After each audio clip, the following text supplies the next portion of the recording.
Thank you. I am so happy and delighted to be here today.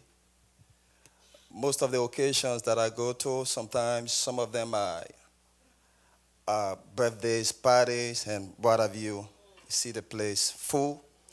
But I'm surprised tonight that just for this worthy cause that I can have all of you here.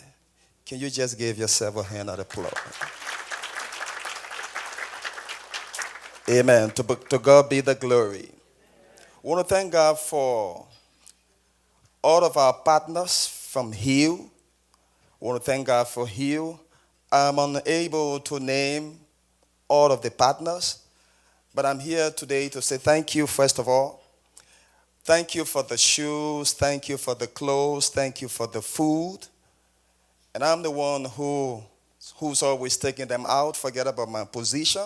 But my passion for the case came from the war. Every time I went to the orphanages and saw the kids, I saw my own kids in them. They could be mine. And every time we took food and materials you sent to the kids, the question they asked me was, or is, Bishop, where are the guys who sent this food, the clothes? Who sent these shoes for me?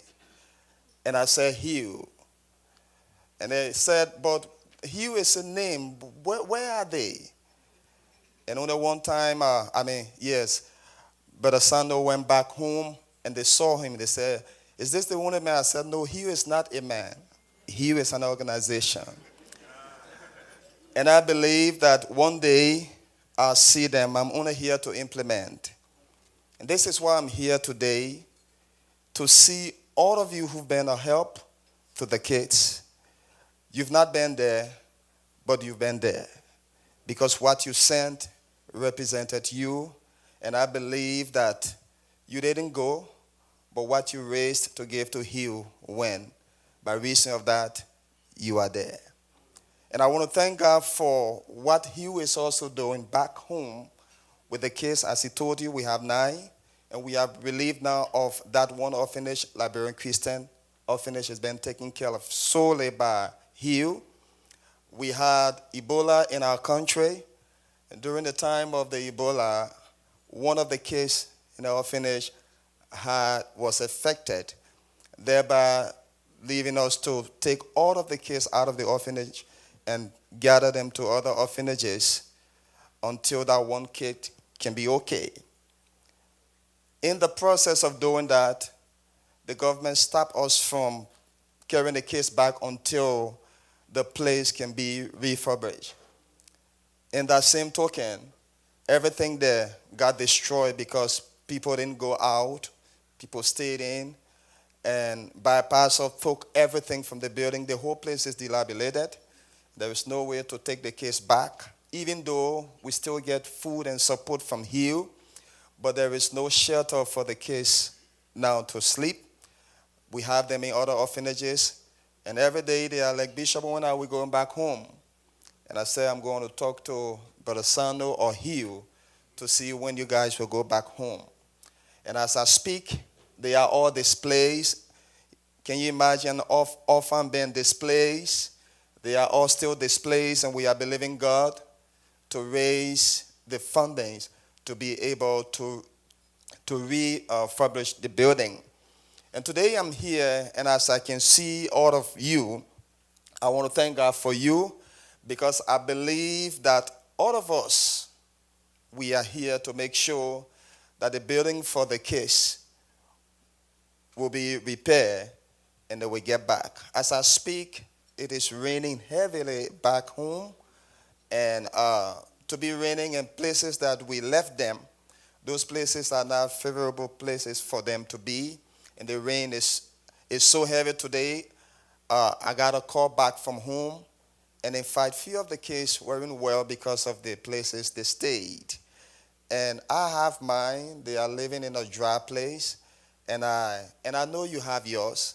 And I want to thank God for the food, but shelter is so important for living. And if we can be a blessing to our kids, especially to have them in a dry place, to stay in wet situations, I believe that God will be a blessing to us. And I want to thank God for this gathering. I believe that God is about to be a blessing to you in as much as you've come to be a blessing to H.E.A.L, to be able to give future to the kids. Those kids could be yours. One of the things that prick my heart to actually cleave to the kids is the fact that no matter what we give them, but by reason of them just having a place that they can find time to rest after playing, after eating, a place that they can find time to rest. And I told H.E.A.L the story the last time. After 2 years, when I went to the orphanage, because we started 2006, I went to one of them. And the kid said, Bishop, you've been giving us everything, but can you just give me a hug? And it doesn't matter what we gave. It is important for us to give. But just as I said, you are not there. But you can send your donation, and your donation is going to keep them warm. And from the day I hugged that boy, that little boy, that day, I remember that something changed in my life. Just to give a child a hug, just to hold a child. So, in as much as we've come here to give today, it is also my plea and my ardent hope that as we introspect the future, that God will use most of us, those of us who are in the medical field, those of us who are in different fields, that we are able to touch the lives of the children. I pray that God will touch our hearts, that we will make some mission trips back home so that at least they can feel you also. God bless you, and I thank God for the time, and I pray that we will be able to give, to be able to keep our kids in a dry place. Thank you.